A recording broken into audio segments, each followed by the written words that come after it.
aquí donde la historia ha sido escrita tantas veces con sangre, con silencio, con olvido, aún persisten las palabras que resisten al paso del tiempo. Porque la poesía salvadoreña no se lee únicamente, se hereda. Se encuentra en un libro abandonado que nos encontramos por azar, en una conversación con la abuela, o en un poema que aún no sabemos que nos dolerá, o tal vez no terminamos de comprender por qué nos duele tanto. ¿Qué es lo que permite que un verso sobreviva a su autor? ¿Qué secretos guarda un poema para atravesar generaciones? En este episodio nos sumergiremos en la memoria y en el presente de la poesía salvadoreña. Hablamos de Irma Lazos, de Claudia Lars, de Roque Dalton, de Claribel Alegría, de Pedro Geoffroy Rivas, de Alfredo Espino.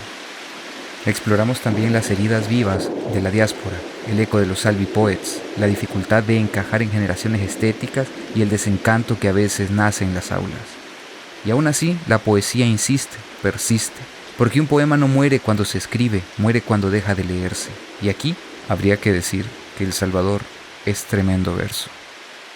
Y antes de que me vaya y comience el episodio, me gustaría pedirte que si lo que estamos haciendo aquí en Proyecto Chachalaca te gusta y quieres apoyarnos, puedes seguirnos, darnos like y compartir lo que estamos haciendo. Con eso nos estarías ayudando mucho. Comenzamos.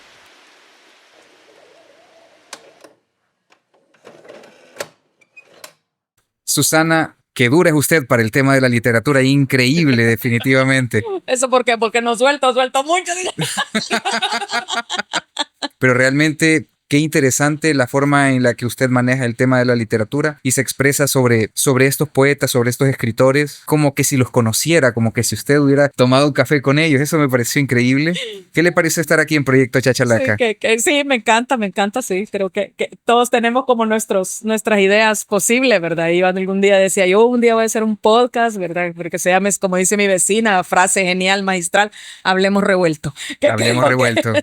Que creo que es también a veces como mejor se tienen las conversaciones. Definitivamente, ahí vamos sí. Alrededor de algo, pero brincando, ¿verdad? Entonces, sí, creo que no hay espacios como para que uno pueda conversar, así decir, mira, sin pretensiones, ¿verdad? Sin poses, sin nada, sino decir, pues yo lo veo de este lado, no sé por dónde lo ves vos. Así que yo lo vi por este lado, güey.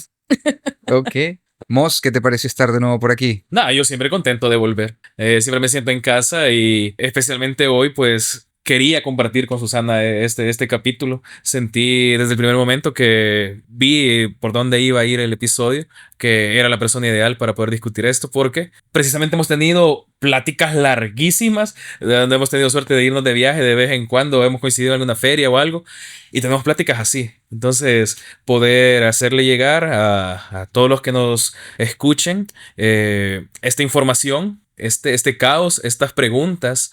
Que no tienen una respuesta. Que hay unas que la respuesta es sigamos preguntando. Exactamente. E indaguemos y tomemos nuestras posturas individuales y definamos como nosotros sepamos a partir de lo que la historia misma y los conceptos y la academia y nuestras libertades nos permitan, ¿verdad?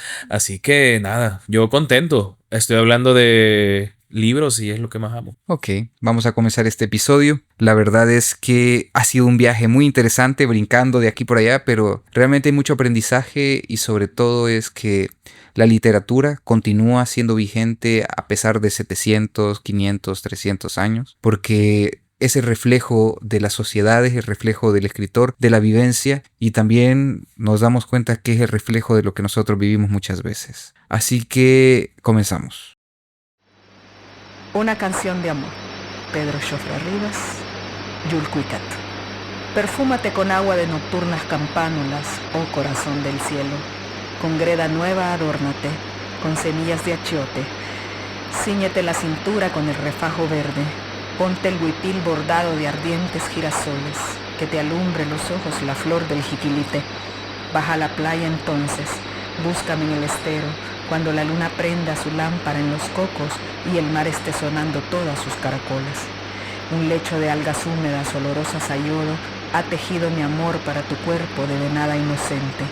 Quiero estrecharte el torso con guirnaldas de súchiles morados, ungirte el pecho con sagrado bálsamo, mirar en tus pupilas las estrellas más grandes. Quiero besar tus muslos de amorosa serpiente, soltarte el nudo de la trenza y enredarte luciérnagas en el manglar oscuro del cabello. Quiero envolver tu cuerpo con la espuma más blanca, que mis manos despierten tus desnudos ensontles. Quiero elevar tu sueño hasta el delirio y dejar en tu vientre la semilla de un dios. Bienvenidos a Proyecto Chachalaca. Este es el episodio Poesía que trasciende el tiempo en El Salvador. Nos acompaña Andrés Moss y Susana Kings. ¿Qué tal, Susana? ¿Cómo está? Es que estoy un paso de la traducción y la fama internacional, entonces. Es correcto, es correcto. Y no sé, es el 139, ¿no? No, ya el 139 fue grabado. Ah, no, Sí, fue el es cierto. Este es el 140 o 141. Usted Ahorita sabe, estamos en un usted sabrá, desajuste usted- temporal un poco extraño. Usted es el que conoce. Sí, es correcto, Bueno, ¿no? Y aún así me cuesta. Quienes acompañan sabrán porque ahí le van a poner en el cintillo. Ahí se- Exactamente, sí. Quien lo Ustedes escucha van a ya saber supieron ahí en el ¿Qué nombre. tanto atrasaron este programa? No sé, ya antes de la Tercera Guerra Mundial quizá. Ojalá que no. Bueno, ¿qué tal, Susana? ¿Cómo está? Bienvenida aquí a Proyecto Chachalaca. Muy bien, gracias por la invitación aquí. Ya listas para Ok. conversar. Ok. Andrés, personaje recurrente del proyecto. ¿Qué tal esta nueva aventura? Contento de volver y con ganas de platicar de una de las cosas que más amo en la vida. Así que, no, hombre, gracias otra vez por invitarme. Ok. Bueno, Susana, aquí hacemos algunas preguntas para conocer a los invitados y a los nuevos invitados. Así que comenzamos con esta pregunta. ¿Quién es Susana Reyes? Una ama de gata. Cada vez más los gatos ganan territorio en mi vida, ¿verdad? Entonces, últimamente me dedico de lleno a cuidar de dos fieras, así que no sé si eso está, como dicen, minando el terreno de todos los otros oficios que he tenido a lo largo del tiempo, ¿verdad? Así que, no, me he dedicado pues mucho al tema literario, ¿verdad? Yo estudié literatura y me ha tocado ir arando sobre estos terrenos, sobre este mar, ¿verdad? Y me he dedicado a la formación, me he dedicado a la edición, también hago poesía, que digamos que en el oficio es lo que más he desarrollado, y últimamente me he puesto a escribir un poco de minificción. Ok, ¿y cómo llega este tema de la literatura en su vida? ¿Cómo comienza el gusto? Ya Moss nos contaba de que un cuaderno radioactivo lo mordió cuando estaba chiquitito y desde entonces... Totalmente. Ajá. O sea, ¿Cuál fue su historia de origen? Así como en los tatús que daban y los miguelitos que tiraban en los 80 en la calle, ¿verdad? Y las bombas en las cajas telefónicas, así Ok. se le atravesó a mi madre un librito en la calle, ¿verdad? Que recogió y regresó. Y yo dije, si aquí pasa algo, este es el fin del mundo. Nos sitiaron porque mi madre ha regresado. Ella no podía hacer eso porque perdí el bus. Y el bus pasaba, solo había tres buses en el día, o sea, no es que pasaba, había 3 buses.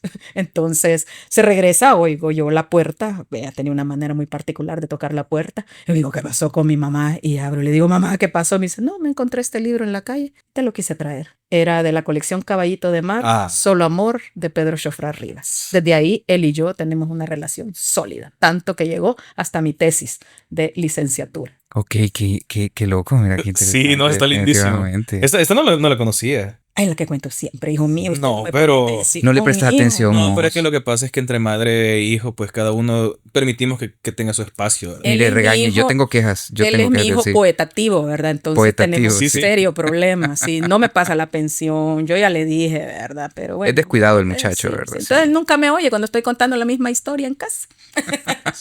Yo solo leo así, sí. Sí. Sí. No, pues por supuesto. Asiento Sí, correcto. claro, ya sí. sentí que llega el Sí, sí. chancletazo Mientras poético está por ahí. Sí, disociado. Y ajá. tiene los audífonos puestos. Ese es mi hijo, de verdad. Ok. Y que sí tiene siempre los audífonos puestos. Y que se parece a mí. Y es idéntico. Físicamente nos parecemos un montón.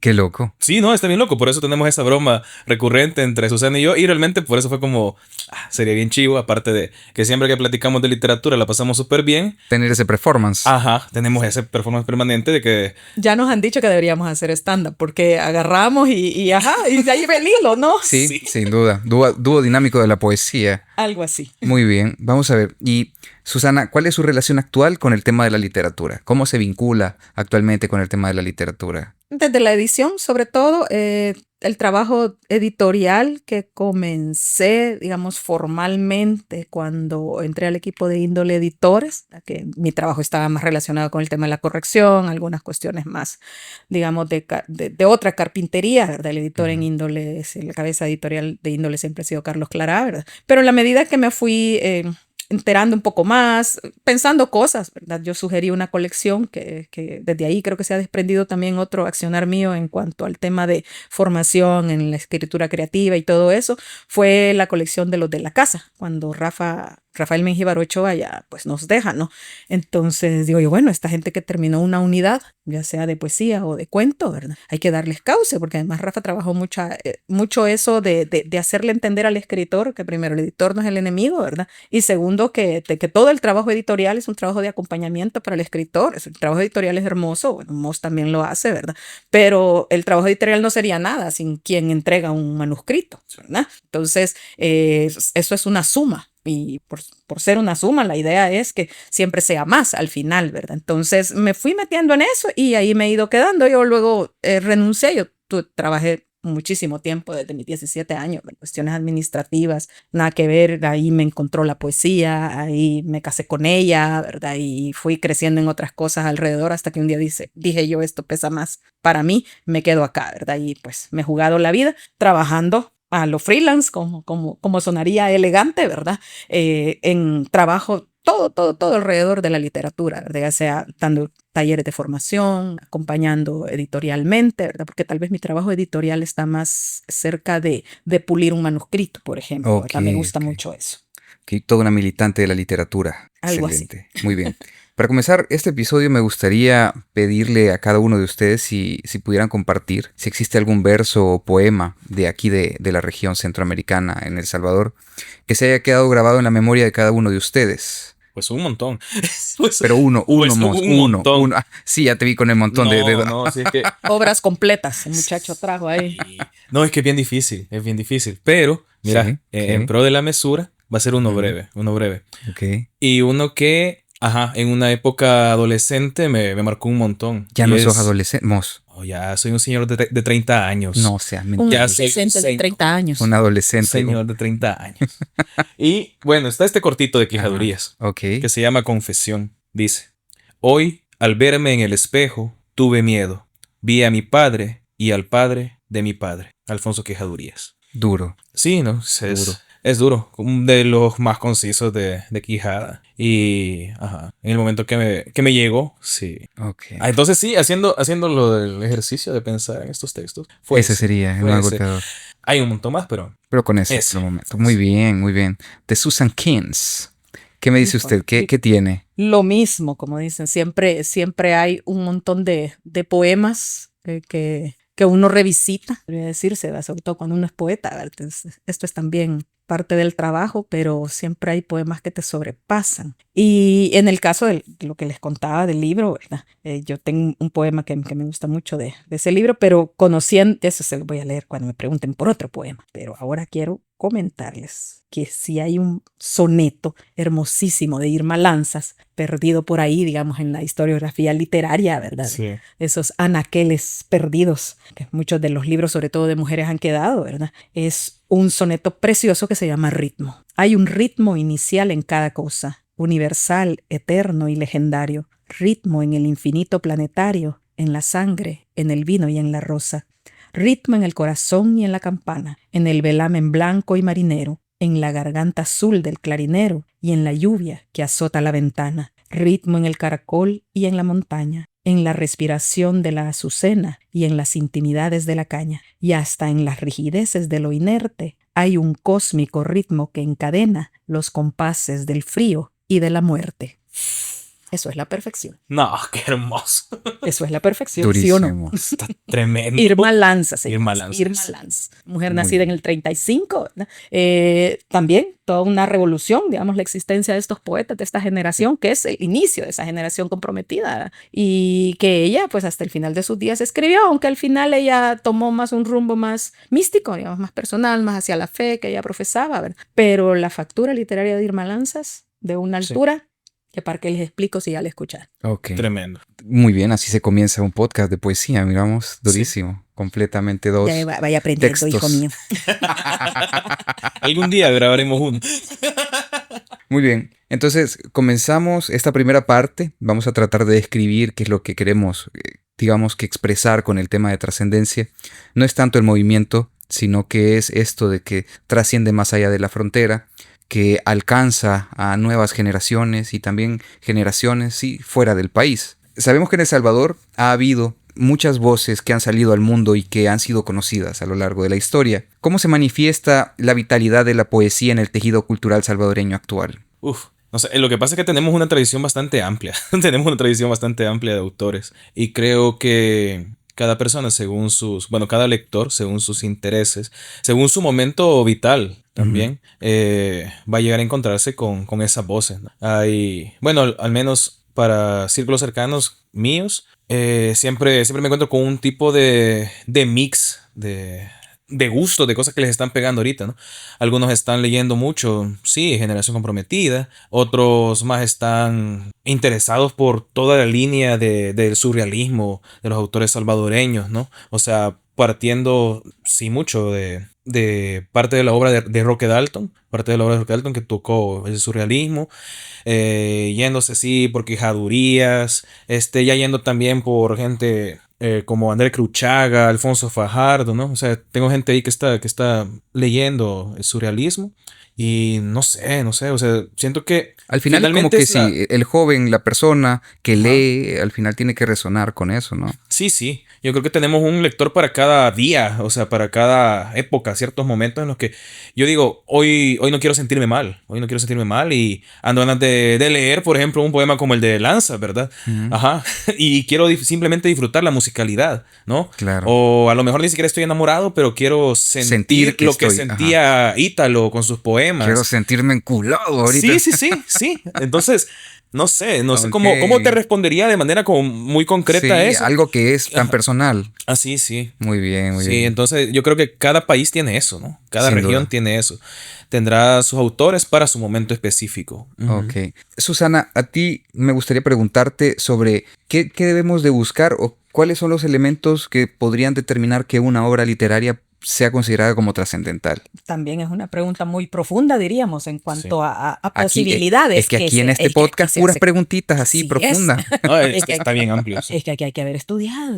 Yo les mandé el guión antes. Sí, por supuesto. O sea, que si no leyeron... No, mentira. Aquí no, es que listos estamos. Lo que pasa es que es bien amplio, porque imagínate esta pregunta. O sea, primero es, ¿qué nos garantiza de que realmente algo también a nivel editorial, a nivel de difusión, pueda llegar a las manos adecuadas para que ciertas obras, por ejemplo, lleguen a decir, bueno, esto es parte del canon peruano que hay que leer en tal país? O sea, ¿no? Para el salvadoreño, ¿quiénes son los peruanos que existen? ¿Quiénes son los españoles, los mexicanos que existen, verdad? Y a lo mejor sí puede que las obras sean trascendentales o puedan tener esas características que uno dice, bueno, tiene buen ritmo, tiene un discurso precioso, el manejo del lenguaje es tremendo, es muy sólido, a nivel imaginario te propone muchas cosas. Entonces, puedes decir, esto lo merece, pero a lo mejor no trasciende, entre comillas, porque no llega al lector. Okay. Pero, esa es una cosa que dejo ahí para comenzar, pero es que son todos los elementos, ¿verdad? Que si uno resume, dice, técnicamente, ¿qué esperaríamos? La tensión en el lenguaje, ¿verdad? O sea, ¿qué hay de diferente en esta manera de decir lo que hemos dicho desde que somos especies sobre este planeta? Porque siempre vamos a hablar de los mismos temas. Imagínate, yo les digo a veces, yo le escribo poemas de amor porque yo leo ciertos poemas de amor y yo, ¿para qué voy a venir a escribir del amor? O sea, si ya se escribió esto, que uno siente que tiene una altura que nunca va a poder superar. Y lo que decían antes, o sea, yo puedo llegar a estos poemas de amor porque quiero sentirme, ¿no? Así que qué bonito sería estar enamorado así, ¿verdad? Y luego, si los estás escribiendo, va a haber una autenticidad porque va a ser tu manera de estar enamorado. Entonces, ¿cómo pones esa tensión en todos esos hilos que había mencionado Moss ya, ¿verdad?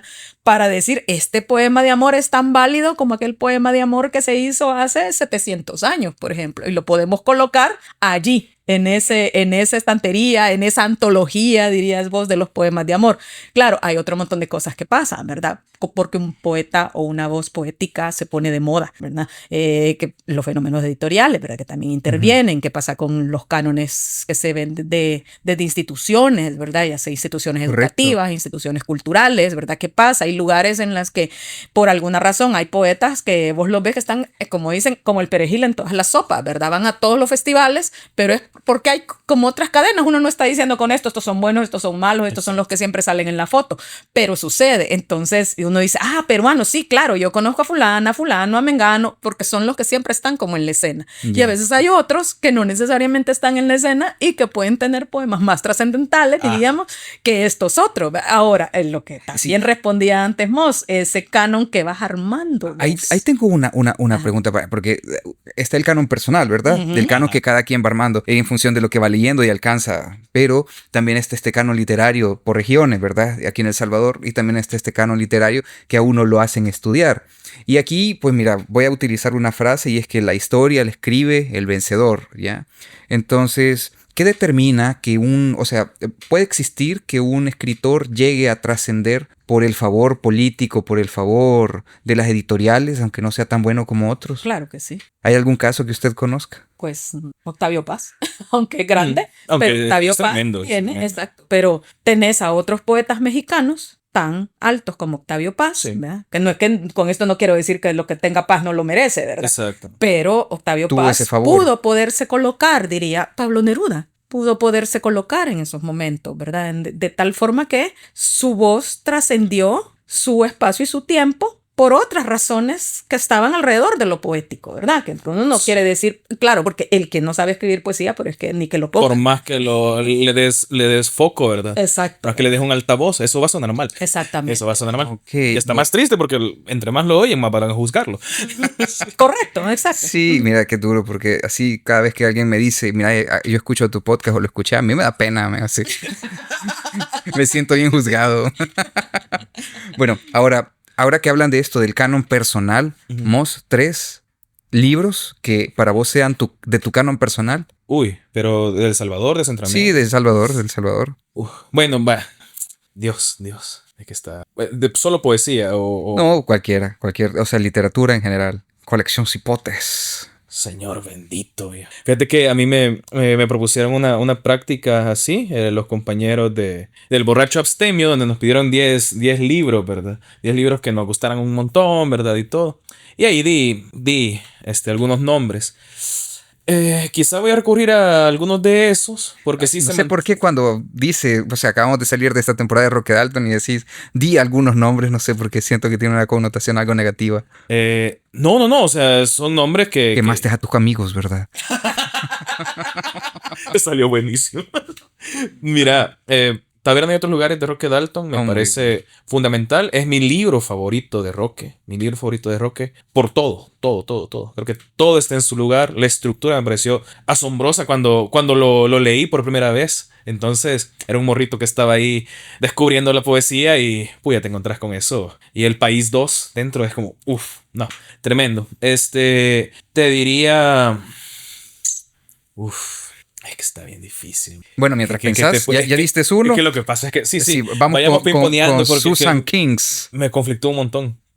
Uno, madre, estás conflictuada también. También, o sea, uno que serán 2, pero no, siempre es uno, pero son 2. Es Jules Guicat y Los Nietos del Jaguar, de Pedro Chofrán. Sí. Que los Nietos del Jaguar ambos son todo en la construcción de lo que no tenemos, digamos, toda esa construcción, el imaginario precolombino, hay toda una construcción cosmogónica que hace Pedro Chofrán entre esos 2 libros, ¿verdad? Y el poema ese para Los Nietos del Jaguar, que es nuestra tira de la peregrinación, ¿verdad? O sea, es una cosa portentosa, diríamos, cuando vos vas y escarbás la poesía del Salvador, y decís, pero ahí está este señor que se echó esta fumada, dice uno. Genial. Sí. ¿Tu segundo, Moss?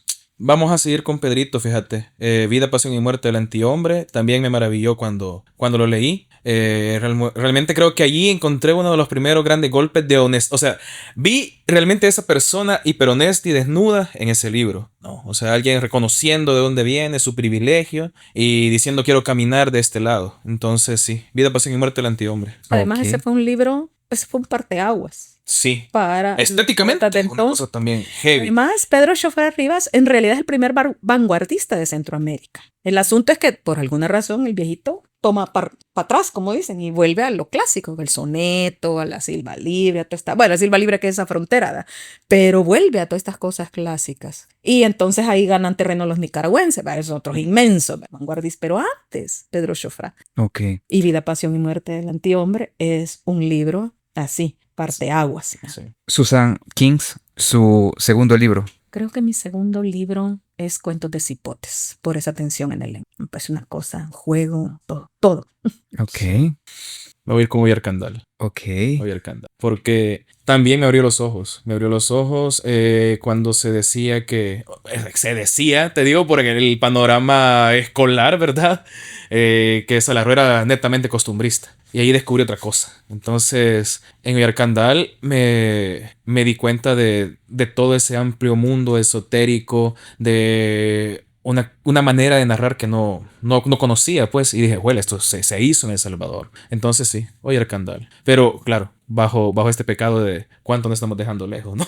Cuando nos estamos dejando fuera Claro. de autores y o sea, de cada autor podríamos hacer un top, o sea, está terrible, pero... Ok, estos tres para cumplir con la dinámica. Muy bien, Taberna y otros lugares. Sí, Vida, Pasión y Muerte del Antihombre, Oyarkandal. Ok. Susan Kings, su tercer libro, su tercer y último libro. Despierta, mi bien, despierta, de Claribel Alegría. Es una novela que lo tiene todo, lo tiene todo. Eso quizás para poner ahí, que también, por ejemplo, me gusta mucho Un día en la vida, una historia y me gusta muchísimo. Pero en Despierta, mi bien, despierta, está todo eso. Es una novela en un formato de 14x20, que es la edición que nosotros hicimos con Ojo de Cuervo, ¿verdad? Son 86 páginas, con todos los prolegómenos, como diríamos, ¿verdad? Entonces, en 80 páginas se desata una historia de la preguerra con los protagonistas de la preguerra, simbólicos, casi reales, que Monseñor Romero aparece como personaje, y es totalmente clara, ¿verdad? El tiempo, uno va ahí y dice, esto está fresco, ¿verdad? Esta novela es completa, sin quien no conoce la historia y quien no conoce los acontecimientos históricos de El Salvador, no importa, la novela está tan bien hecha que uno dice, wow, aquí hay un conflicto y aquí hay un problema que está padeciendo el personaje, ¿verdad? Es una novela breve, pero tremendamente armada. Ok, muy bien. 6 libros para... ¿Y los tuyos? Híjole, juela. No, yo no soy el entrevistado en este momento. No se vale. Pero acá el formato chachalaquero nos permite. Juela. No, para que sienta el conflicto, compañero. Sí, la verdad es que sí, fíjate. Ajá. Sí, yo tengo que decir que no he leído tanto, fíjate. No he leído tanto por mi problema de lectura.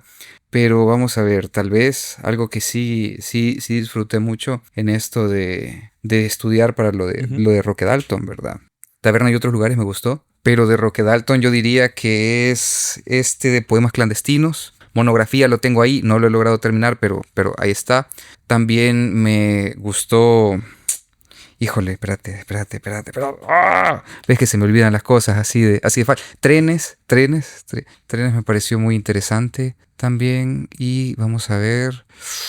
Fíjate que en la universidad, pero quizás de las primeras literaturas que hice en la universidad, porque vuelvo a decir, no es que haya leído mucho, no ha sido tan fácil, pero me gustó mucho esto de Luciérnagas en el Mozote, fíjate. Sí. Salí emputado.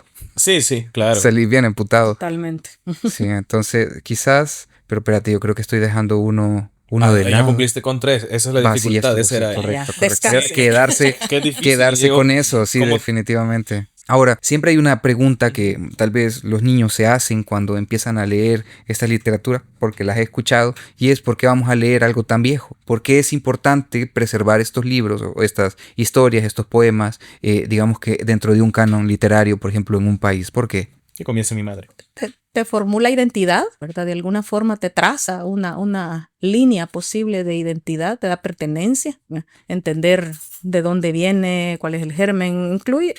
Salvando también todas estas cuestiones de cómo, que es un acto humano por sobre todas las cosas, ¿verdad? Fabricamos estas ideas de identidad, ¿verdad? El Salvador y qué identidad tiene, ¿verdad? Casi siempre la comenzamos a contar a partir de 1821, con todos los bemoles que eso lleva, ¿verdad? Pero bueno, ni modo, eso es lo que nos ha tocado, ¿verdad? Y luego, ¿qué hay de lo tangible, ¿verdad? Es decir, en la palabra en este caso, ¿verdad? Pero por esas razones, y porque siempre el acontecimiento humano, el hecho humano, la problemática humana, siempre es la misma. Entonces es interesante cuando vos te das cuenta de que una novela, un poema, una historia de hace 500 años, ¿verdad? De hace 700, desde hace 1000, te viene contando las mismas cosas, ¿no? Pero vas descubriendo costumbres, modos de ser, modos de ver, modos de creer, ¿no? Y lo que pasa es que no siempre podés como propiciar en el aula, por decirlo así, que es por donde primero tal vez te pueden obligar a asomarte a eso, ¿verdad? Al diálogo con eso. Que creo que ahí es donde puede estar eso de por qué la gente dice ahí, porque esto vamos a leer la Ilíada. O no sé, sí, porque los profesores, como pues si los castigaron a ellos, nos castigan a nosotros, heredamos las torturas, por eso hay que leer la Ilíada. O sea, cómo salvar ese lugar común, ¿verdad? De la lectura, de que lo que sencillamente yo no quiero es leer ese mamotreto, ¿verdad? Pero cuando a alguien se le pica algo y se le encuentra desde el aquí y el ahora, ¿por qué debe asomarse ahí? O sea, vas y sos feliz, ¿verdad? En ese libro. Claro, pero eso es cuando tú tienes esa inquietud, cuando tú tienes ese deseo. Pero la pregunta es, por ejemplo, en este caso de que la Ilíada, que a muchos sí los obligan a leer y todo esto, ¿es válido, digamos, que engancharse a tal vez este tren de, vamos a ver, obras universales, en vez de quedarse tal vez o buscar el canon nacional, donde está realmente nuestra identidad? Bueno, está, ok.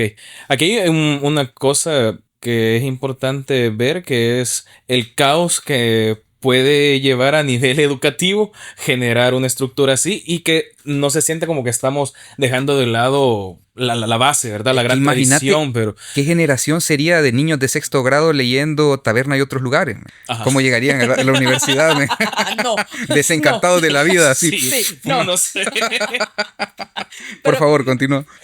No, o sea, creo que primero todo esto responde a un orden didáctico que permite que haya cierta información supuestamente, y lo voy a poner entre comillas, luego lo explico, supuestamente adecuada a las edades. Yo creo que ahora mismo, y creo que ya lo hemos hablado en otras ediciones previas, o sea, hay un gran problema con respecto a cómo consideramos que hay obras que tienen que leerlas muchachos a los 12 años, a los 15, cuando realmente no están listos. O sea, realmente leer la Odisea a la edad en la que se exige que se lea la Odisea.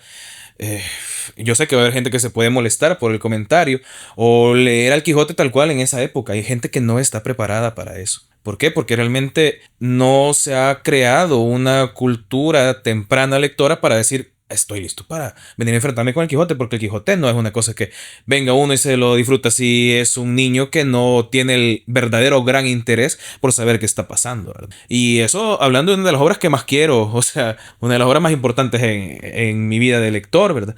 Y así otro montón de libros que se encuentran dentro de los programas educativos y que no es un problema únicamente de la región centroamericana, sino que es muy difícil de ordenar, Y como ha funcionado, entre comillas, en todo este tiempo, pues se mantiene. Yo creo que sí, sería muy interesante y sumamente necesario revisar qué libros se están entregando o si no hacer una dosificación de libros que se puedan corresponder a nivel, sí, estético, o dosificar eso de, vaya, te estoy dando algo de hace 2 siglos, pero también te puedo dar esto otro como una capsulita de refresh para que puedas avanzar. Pero eso es reconstruir todo un modelo educativo pues que funciona. Yo veo como un montón de cosas alrededor, ¿verdad? El canon antes era más restringido, teníamos menos obras disponibles, por decirlo así.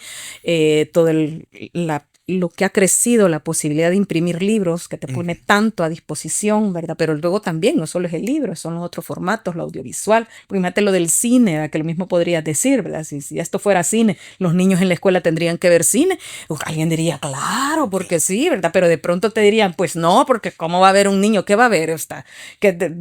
¿Cuentos infantiles? ¿Los de quién? ¿Los de Disney? Entonces vendría otra discusión. El asunto es que como seres humanos de estas sociedades actuales, llegamos no a la literatura por entretenimiento cuando salimos de la escuela. Creemos que es en la escuela donde te tienen que meter el chip de todo lo literario que tenés que conocer por la eternidad para que cuando salgas y seas adulto ya vas a tener resuelto ese asunto. Porque yo lo veo, por ejemplo, con el cine, que vendría a ser lo mismo. Es decir, ¿qué películas podríamos ver en el aula, ¿verdad? Si el cine fuera tan importante como la literatura en el aula? Que debería, creería yo. Pero el asunto es que después te dicen, como los que llegamos a literatura, ¿y para qué vas a estudiar esa babosada? ¿Verdad? Si eso no sirve de nada. Cuando salís a la calle de la escuela, ¿verdad? Con tu vida adulta, todo esto no sirve de nada. Te ha dicho alguien, hay un rumor generalizado de nada de esto te sirve. Entonces vos lo descartás, en lugar de que quizás en la escuela vos deberías tener ciertas herramientas para enfrentarte a una novela tipo Caballerías, pero es una aventura para niños, escrita en la clave de niños, donde él entiende de que va a una aventura en la que él se puede meter en líos desafíos, resolver, arruinarse la vida, tener cierta asertividad, aprender a ser resiliente, ¿verdad? A través de eso. Y cuando ya estás en cierta edad, pues te va a aparecer el Quijote, pues va a caer como ahí está, la Ilíada, la Odisea, el Quijote, no sé quién. Y decir, pues yo tengo que llegar a estos libros, a Tolkien, ¿cómo no voy a llegar? ¿Verdad? Pues está Harry Potter, ¿verdad? Pero voy a llegar allí y voy a volverme a encontrar con algo y después yo voy a pedir otra cosa. Y al que le gusta la literatura va a pedir otra cosa, pero ya va a saber cómo buscar. Eso es lo que no enseñamos. Comercial es lo que yo enseño en mis talleres. ¿Sí?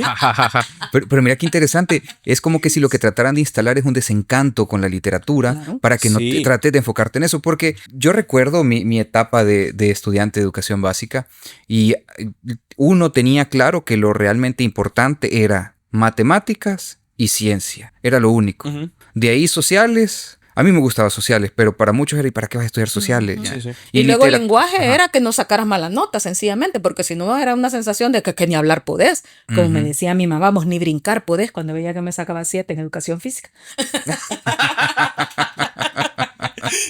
Porque parece que son habilidades vitales, ¿no? O sea, cosas con las correcto. que ya venís a tu hardware, ¿no? Y solo tenés que descomprimir la carpeta y salir Como brincando en respirar. educación física. ¿Cómo, Exacto. cómo puedes salir mal en eso? Solo respirar, es lo mismo. Ajá. Ajá. Y- Paréntesis. Dale. Seguí. Era un pequeño gag de uno de estos días que me di cuenta que no respiro bien.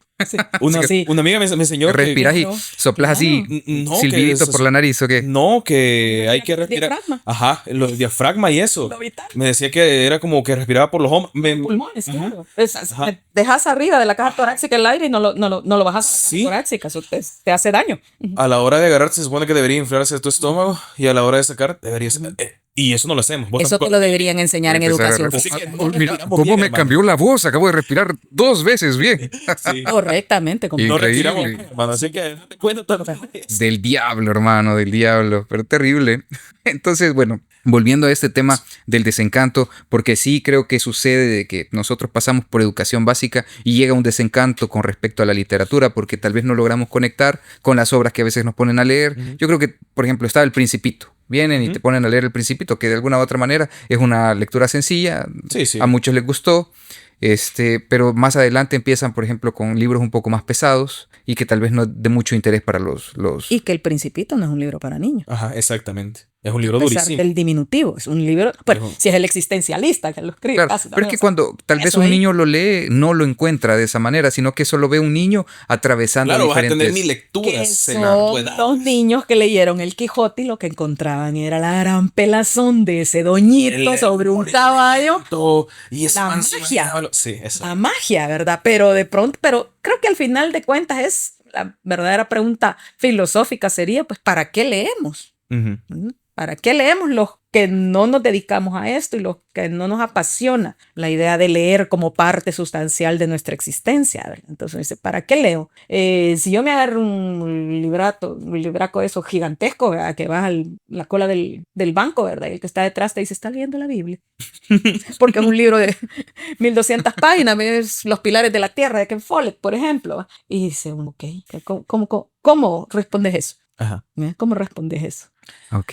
Sí, es que, bueno, no sé, como que volviendo a lo que decíamos del aula, también ahí está lo importante y bueno, que ya tenemos la referencia, saludos al Richie, ajá, de tener buenos maestros, o sea, gente que esté en el lugar adecuado y como decía otro de mis profesores, José Luis Escamilla, decía...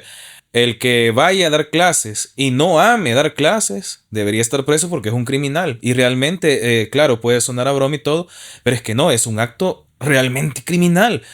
Que tenga gente que no ama la literatura dando clases de literatura. Gente que te dice que no entiende la poesía o para qué se hace poesía dándote lenguaje y literatura, ¿no? O sea, como planteaba Borges, o sea, al final esta cosa se trata de placer. La lectura es de placer y no puedes obligar a alguien a tener placer. O sea, tenés que Juela, y no puedes qué duro venderle eso. y no puedes venderle a la gente el hay que leer, porque ¿cuántas veces no escuchó yo le escuché un chingasal de veces en mi salón de clases en diferentes épocas al profesor o a la profesora de lenguaje, hay que leer, lean niños, lean, van a saber. No leía un carajo esa persona, no leía un carajo. Mejor el profesor de educación física o con el de mate yo me sentaba a platicar de libros, era gente que sí leía. Y con quienes, bueno, o de Horacio Quiroga, mira qué chivo. Y ya me ponía yo, le gusta el terror. Y ya esa gente que, o sea, todos esos anónimos que sí te dan un pequeño camino a partir del amor que le tienen a las historias, ¿verdad? Al poema, al ritmo, a la dramaturgia, ¿no? O sea, al final, yo sé que es bien difícil abordar todo eso porque solo el tema del canon es un programa larguísimo, solo el tema del canon.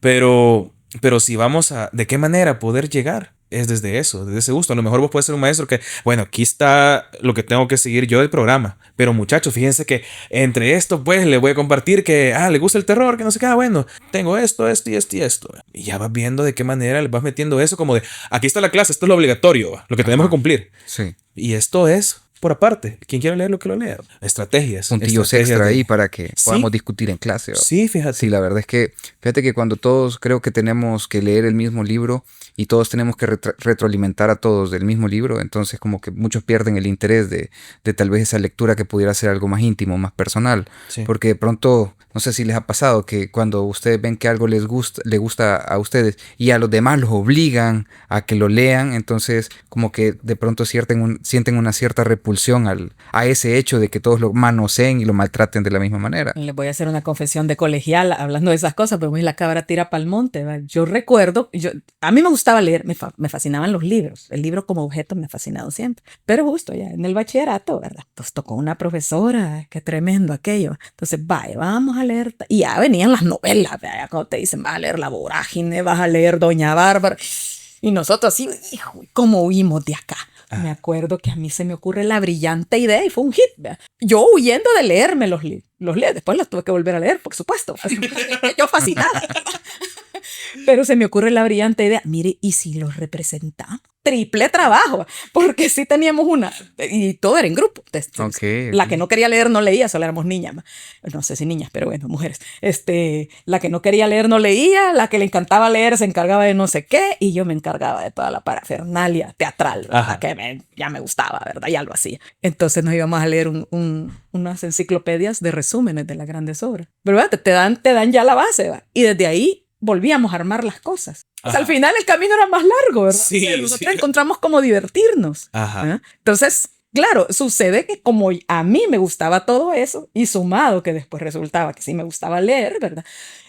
Terminé haciendo eso. Pero la maestra, que solo estaba como de itinerante porque la pobre le tocó cubrir, no sé si la pobre venía de química o a saber de qué, ¿verdad? Pero nos divertimos tanto y después deberíamos volver a hacer esto el otro año, ahí lo hacen ustedes, les decía yo, porque después me di cuenta que era triple trabajo. Y lección aprendida, dice. Me encantó, ¿verdad? Me fascinó, pero bueno, también pasa eso, ¿verdad? Que lo que te dice, lo que te decíamos, ¿verdad? Esto es lo que tenemos que ver y qué tal si nos asomamos a esto y ya te asomas por tu placer y además te dan poder porque te dice, yo voy a llevar un libro, aquí tengo este libro, voy a ver y ahí ya estás indagando, estás leyendo, te estás acercando, estás investigando y estás tomando decisiones de lectura, ¿verdad? Y ahí ya le estás dando autonomía a alguien para elegir sus lecturas porque por un mandato mínimo que a veces ni siquiera sabes qué tremendo peso va a tener, ¿verdad? Le decís a alguien, vaya usted tráigame un libro que le guste. Te dicen, ninguno me gusta porque ninguno lo he leído. Pero a partir de ese momento vas a revisar la estantería de tu casa si hay, ¿verdad? O vas a preguntarle a alguien y alguien te va a dar un consejo genuino y te vas a ir con un libro y ya conectaste. Creo que esa en realidad es la magia de lo literario. Ahí empieza quizás el primer vínculo, una posibilidad, ¿verdad? Fíjense que yo tengo una historia bien particular con respecto a la literatura. A mí, por el tema de la lectura, siempre ha sido un problema y realmente todos los profesores que hemos tenido de literatura, solo 2 maestras han sido, que a mi forma de ver, excelentes maestras en el tema de la literatura. Como la primera, programa Trascendentales. Correcto. Sí, mira, la primera maestra, no recuerdo el nombre porque vuelvo a decir, los nombres son muy difíciles para mí. Yo tenía tu nombre anotado por ahí cuando te entrevistaba la primera. Mentira. Mentira. Yo sí te creo. Mentira. Yo sí te creo. ¿Cómo vas a creer? A mí no me han dicho cómo se llama el entrevistador. Sí. Pero mira, fíjate que ella lo que me gustó es que, yo vuelvo a decir, mi problema de lectura, así acercarme a un libro lo dificulta, pero esa maestra me dijo, bueno, vamos a representar una parte de una historia, ustedes toman esta parte, ustedes toman esta otra parte y esto lo vamos a hacer. Fue divertidísimo, nos gustó, todavía recuerdo parte de los diálogos y toda esa cuestión y con los compañeros que hicimos eso, años después hasta lo seguíamos repitiendo, porque era muy muy entretenido, muy, muy divertido. Y también esa misma maestra nos dijo, van a hacer un programa de radio, que yo sé que no es un libro como tal, pero es una expresión literaria de alguna u otra manera. Ustedes tienen que diseñar, tienen que hacer su programa de radio, me dice, van a grabar de alguna manera y lo van a venir a compartir en clase. No fue mucho lo que dijo, pero hicimos un programa de radio que nos divertía a nosotros. ¿Ya? Entonces nos cagábamos de la risa de las pendejadas que decíamos. y a todo, o sea, ponete a pensar, era una entrevista con un adicto a la masturbación, que era un tema en ese momento. Ajá. O sea, a esa edad uno se toca más que un tocadisco rayado, mi hermano, una cosa así. Y entonces, todos así con cara de, así como, y eso puede ser adictivo, que no sé cuánto. Pero nosotros lo grabamos dentro del vacilo, pero sí teníamos un amigo que era adicto a eso, entonces ya era como que era una entrevista real, plot twist. Ay, no. Entonces, o sea, pero también hacíamos, dentro de ese mismo programa de radio, había secretos para poder conocer chicas, porque era un lugar donde solo estudiaban varones. Entonces habían estupideces de ese calibre. Pero le gustó a la maestra y la verdad es que nos dejó ¿cómo te digo? Inquietud de relacionarnos un poco más con la teoría literaria. De ahí la segunda maestra, que siento que ya llegó tarde en mi vida, es Francisca Alfaro. Ella fue maestra mía en el bachillerato. Y la verdad es que en ese bachillerato, era un bachillerato técnico en electrónica, estábamos en segundo año, y éramos rufianes consumados. Y en ese salón hay gente que ya está presa. Ajá, sí. Y ya está presa, entonces... Tiene ficha ya, sí. Claro. Sí, y ¿cómo se llama? La maestra, o sea, no le dejaban dar la clase, pero ella realmente se veía esa intención de querer compartir el tema de literatura con nosotros. Se le miraba esa pasión y vocación, sí, porque realmente llegaba a clase, fue porque, o sea, era un grupo de rufianes, para tercer año éramos 68. Dios bendito. En un salón de clases. Delincuentes juveniles. Todos delincuentes juveniles. De todos centros penales, perdón, sí, de claro. Todos. Pecados en todos los centros penales. Pero se sentí la madre, pero sí, no, ya. Qué difícil.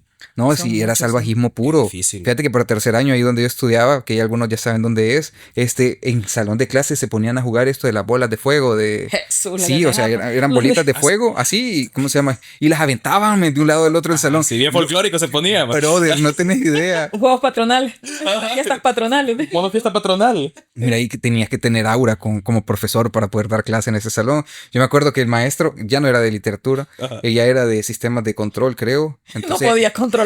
No. Soy maestro del sistema de control. Control sistema. Sí, es que no se había graduado. Entonces. Descontrolado. Sí, totalmente. Mira, y entonces. Perdón por el mal chiste. La onda es que miraba él dando clases y le aventaban latas a la pizarra. Y al final él solo se quedaba a un lado de la pizarra. Llorando. No llorando. No lloraba. Llorando no, pero sí, de alguna u otra manera era quebrantado, man. O sea, sí, claro. Sí, es que mira, hay que decir, mira, yo era del grupo de los que les gustaba más que todo esto del anime, de andar jodiendo, de otro tipo de actividades, pero sí teníamos compañeros que eran increíblemente rufianes, man. No, sí. Saludos, bastardos. Sin gloria. Bueno, continuemos porque todavía no hemos ni comenzado con... No, mira, pero siento que está rico así, o sea, sí, está bonito, está correcto, bonito. Sí, pero se va a hacer 2 episodios no, hombre, dale, que el cheque no se te va a alcanzar para tanto. Sí, no, yo aquí no lo saben, pero los tengo alquilados por horas. Así te quiero, novia. Novia, te quiero como quiero a mis zapatos viejos, porque estás hecha a mi medida, porque no me estorbas, porque no me aprietas, porque cuando estoy contigo, siento como cuando estoy descalzo. Por eso, te quiero, novia, como quiero a mis zapatos viejos. Pedro Chofray Rivas. Muy bien, vamos a ver. Hablemos de estos personajes conocidos dentro de la categoría del lirismo, ¿sería? Sí, y está Francisco Gavidia, Alfredo Espino y Claudia Lars. ¿Qué me pueden decir de ellos? ¿O me equivoco? Bueno, un triángulo ahí. Hay un triángulo ahí y unas épocas también. Bien sí, variadas. Bastante, sí. Y también a nivel estético. O sea, yo creo que cada muy uno diferentes. representa algo. Sí, representan algo muy, muy distinto. Y diría que Claudia Lars, también es con Claudia Lars, ¿verdad? Sí, sí, sí. Creo que es la que más cambios tuvo. Sí. O sea, la que más cosas exploró, pero a ver, no sé. Tenemos un episodio de Claudia Lars ahí para los que están escuchando. Si Pasa que quieren. si los colocamos en el tiempo, digamos, porque son las cosas por las que, digo, que por lo que sirve estudiar literatura. Sí, sí. Que no revolvamos. Yo les decía a los alumnos que tenía de historia, el problema de Se ustedes me- es que el tiempo se divide en A, AM, DM, o sea, antes de mí, después de mí. Y la historia es como un cajón de juguetes donde cae Hitler, Aristóteles, todo ahí revuelto, ¿vale? Las pirámides mayas, etcétera. Sí. Entonces, lo que pasa es que vaya, si Gavidia, empezamos, Juan exacto, Gavidia. Gavidia como el fundacional de la literatura, Hizo todo. después, exacto, además hizo todo, Hizo ¿verdad? Esos escritores totales, ¿verdad? Sí. Que por eso también terminan después en los cánones y se lo ganan a pulso, ¿verdad? Porque exploró muchísimo y además él también logra hacer ese puente, digamos, de una sociedad ya tremendamente occidentalizada, ¿verdad? Un El Salvador ya como somos ahora, diríamos, ¿verdad? Con el rasgo de todos los antecedentes precolombinos soterrados, ¿verdad? Y todo, y aún así él trabaja mucho lo de las leyendas, entonces es un escritor al que se le puede entender también como estos tejedores de la idea de nación, ¿verdad? Sí, de los autores fundadores de esa idea de nación. Y también, o sea, comienza a ordenar y se vuelve padrino de medio universo. O sea, Sí, se vuelve padrino de una cantidad impresionante de autores. Él nace en San Miguel el 29 de diciembre de 1863 y fallece en San Salvador el 24 de septiembre de 1955. Perfecto, tiene un punto. Muy bien. Muchas gracias, maestra. Ahí lo voy a cobrar al final del año. Como aquí tengo la cuadrícula, aquí le vamos a poner su puntito, mire.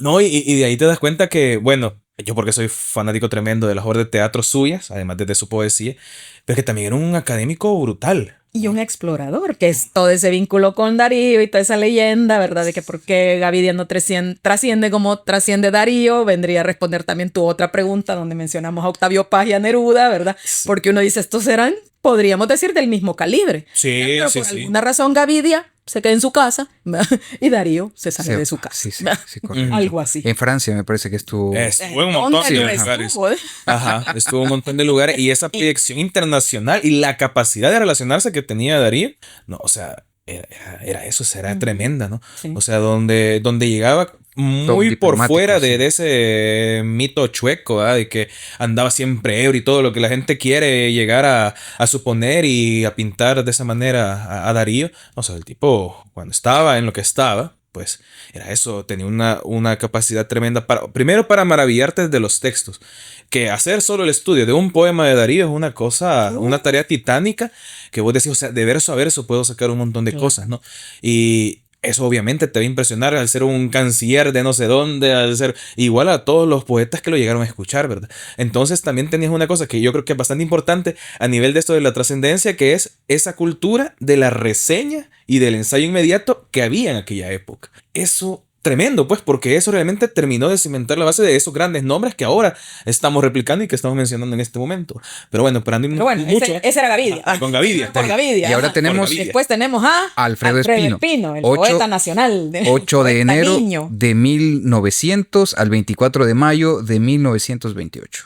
por decisiones propias, ¿verdad? Por Ujú. decisiones propias. Sí, también errores que ha habido, esas cosas que equívocas, ¿verdad? Decir, ¿y por qué este poeta se celebra y este poeta que nunca se pronunció con los hechos? ¿Por qué se iba a pronunciar si está el 28 llega, ¿no? Y luego, que Es El el Salvador padre. El dibuja. padre es el que Sí, su digamos, familia, que su recopila familia. los Exacto, poemas. ¿verdad? Sí, Y luego correcto. que El Salvador dibuja, ¿verdad?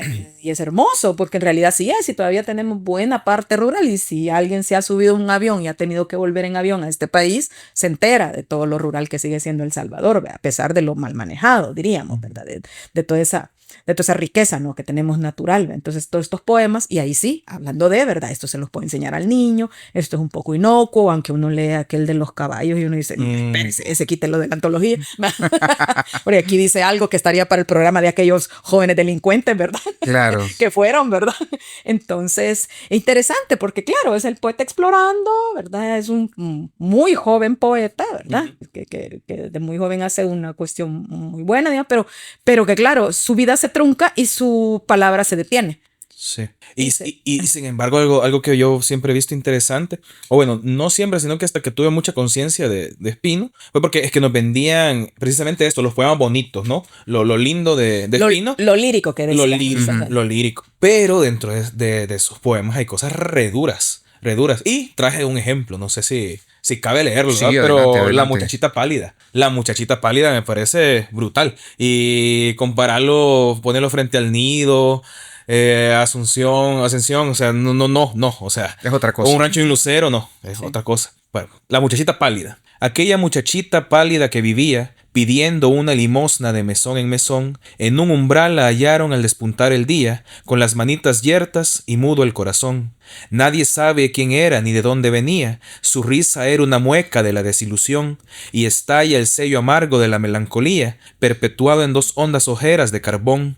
En las carnes humanas dejó el hambre sus rastros, la miraron las nubes, lo supieron los astros, el cielo llovió, estrellas en la paz del suburbio, nadie sabe quién era la muchachita pálida, entre tanto en la noche triste y cálida, arrastrando luceros, sigue el arroyo turbio.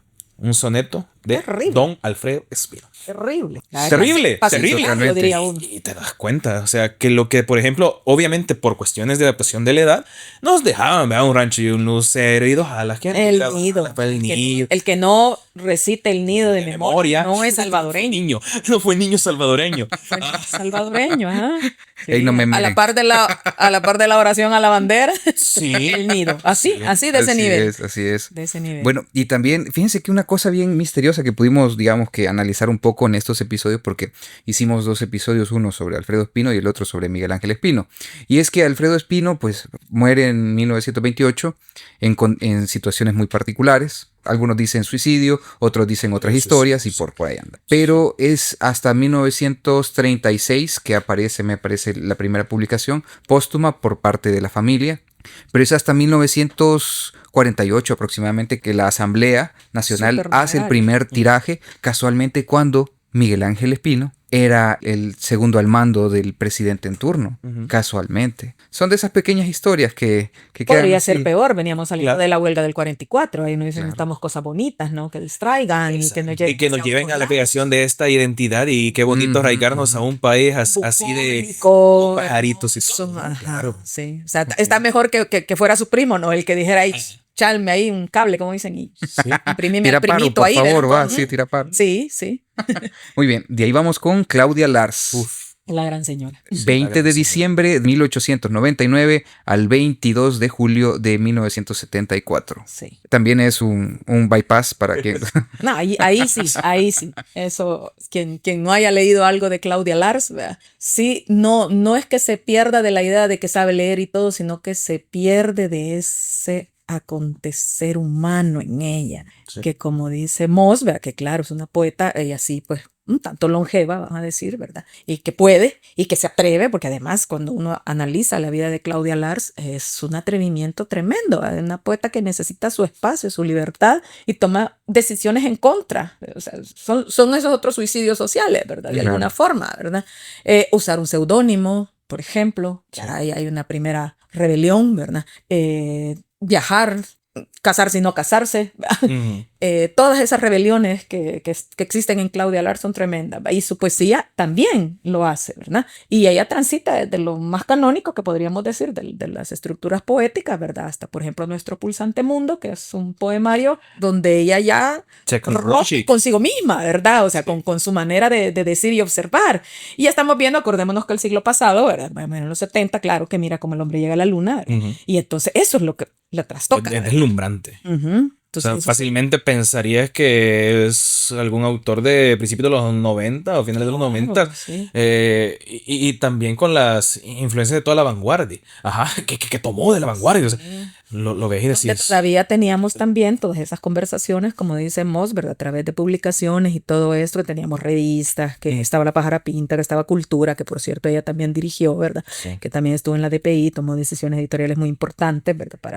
Para las siguientes generaciones, pero que también había un diálogo constante con escritores de México. Aquí había escritores que habían estado exiliados, con los que ella se reunía, ¿verdad? O sea, por ejemplo, Alfonso Orantes, que es un político guatemalteco, ¿verdad? Papá de María Cristina Orantes, una gran poeta sonetista que todavía está viva, esta mujer tremenda, ¿verdad? Y que ella creció escuchando las conversaciones de estos señores, porque en esa casa se reunían Pedro Chofrá, Alfonso Orantes, su mamá, ¿verdad? Que era Elisa Hueso Paredes, Claudia Lars, y esas cosas que después uno dice, no, Claudia, le dice, mira, la Claudia trajo no sé qué, mira, la Claudia se peleó otra vez con Salarrué y no sé qué, o sea, las conversaciones de eso, de tarde, de cafés, pan y cervezas quizás que tenían, ¿verdad? Y Cristina me dice, yo me acuerdo, y se leían los poemas, entonces, qué fascinación, ¿verdad? Haber Entonces, crecido así.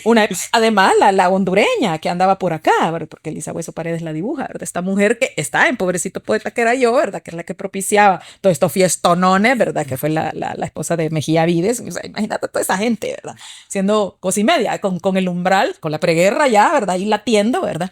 Pero de una altura, diríamos, de una conversación, porque venían estas conversaciones. Y yo diría que no es que hayamos perdido, es que ahora, en lo que, como hablábamos previo a este programa, todo este mar de chunches que circulan por ahí, ¿verdad? Sí tenemos un montón de cosas en internet y podemos acceder inmediatamente a un montón de poesía y todo lo que querrás y que está pasando en todos los países, se puede. Pero como en aquel entonces tenías como el foco, ¿no? Y entonces era que te llegaran revistas profundas además, ¿verdad? Estaban Letras Libres, imagínate, todas estas cuestiones. Entonces, una época en la que también creo que ser poeta era una tremenda responsabilidad para esta gente que conocía las alturas que sucedían en el mundo, y ya había juegos, ya había también provocaciones, ¿verdad? Como Álvaro con todo lo del prólogo de Borges.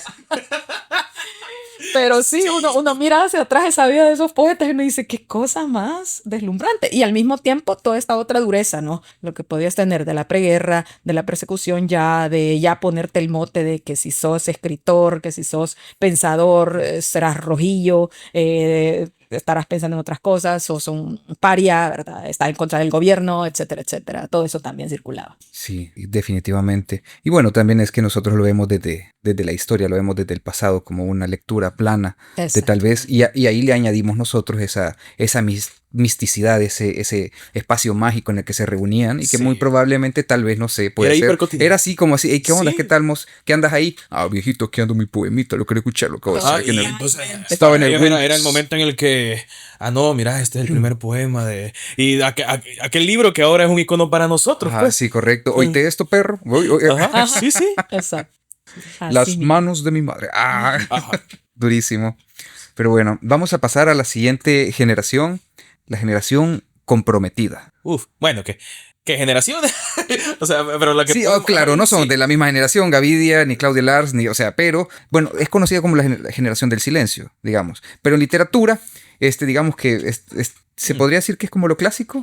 Te sirve, o sea, hablando de esas cosas, te sirve como para poder agrupar cuando imagínate que te pones a mencionarlos a todos y dices, no acabamos, ¿verdad? Pero decir qué pasa con este periodo, quiénes aquí, quiénes allá, quiénes despuntan, quiénes no tanto, no, eso no tiene nada que ver si son buenos o malos, sino que decir quiénes se quedan un poquito más en ese silencio, ¿verdad? Porque no llegan a la publicación, porque no se les llega a conocer, porque no participan en actividades colectivas, ¿verdad? Etcétera, etcétera. Pero sí, la historiografía es bien compleja, siento yo, en El Salvador, ¿verdad? La misma generación comprometida, ese salto que quieres dar, ¿verdad? Hay casi 3 etapas, pues, si lo vemos como ese periodo donde la idea del compromiso es lo que cohesiona, ¿verdad? En esa generación, por ejemplo, se ha querido colocar a Claribel Alegría y ella decía, claro, yo coincido con esas ideas, porque como ella decía, como una dama, ¿verdad? Mi corazón está a la izquierda, ¿verdad? Pero ella nunca vivió acá esa etapa. Se carteaba con Roque Dalton, por ejemplo, pero entre otras se compartían recetas de cocina, imagínate vos. Entonces, sí, porque todo eso estaba en el ambiente, pero no porque ella nunca convivió con ellos como uno entiende también desde la historia literaria, de los estudios literarios y esa idea del canon de la generación, que debe ser una generación, ¿verdad? Que por edad, que por ideas políticas también, ¿verdad? Que por factura, ¿verdad? Cómo lo hagas, qué hay alrededor de ellos y cómo todo eso, la suma de muchos de esos elementos los cohesiona. Entonces, el poema de Irma Lanza, ¿verdad? O sea, Irma Lanzas es la primera generación comprometida, porque así la llama Ítalo, lo llama llama Ítalo a ellos. Pero hay un gran revisionismo, ¿verdad? De cómo ellos terminaron haciendo poesía, que dicen, eso lo vamos a quitar de la generación comprometida, porque en realidad los comprometidos son como Dalton, como no sé, y entonces ahí lo que ya revisamos es qué vamos a entender por el término compromiso. Exactamente, ¿verdad? Y me gustaría comenzar por aquí, porque vaya, dicen algunos que este libro que se llama Hombres contra la Muerte, de Miguel Ángel Espino, ya era quizás una primera, digamos que un primer texto que manifestaba cierta incomodidad sobre la ocupación en la región centroamericana. Ahí hace referencias a la República Bananera, a Belice como una tierra ocupada por la Commonwealth, y pues a tal grado que es quemado este libro en Guatemala en su primera publicación. Porque no se publica en El Salvador, se publica en Guatemala, y en Guatemala le dan fuego. Ya su segunda edición es lo que se conoce como Hombres contra la Muerte, que es lo que salió. Pero, ¿qué es lo que nosotros debemos de comprender que caracteriza a esta generación dentro de sus textos? Porque nosotros podemos comprender que tengan una visión particular, pero ¿qué es lo que hay dentro de sus textos que se comprende o se entiende como parte de la generación comprometida? Bueno, tal cual yo pensaría en el ordenamiento que se ha generado para que sea una finalidad, con finalidad didáctica, ¿verdad? Claro. Ajá. Precisamente creo que en lo que sí varían bastante es en la factura, en el modo de abordaje, en lo estético, pero en lo que todos llegan a coincidir es en la temática y en la postura que se puede tomar. En eso es donde coincidían, y por lo tanto no importaba la edad que tuvieran, y también pues en temas de militancia y de expresión pública. Yo consideraría que esos son pero hay otros elementos y hay gente que se queda fuera y no es considerada por, a lo mejor, y que tampoco querían ser considerados, no sé, yo considero por lo que leí, por las cosas que he leído, que tampoco buscaban eso.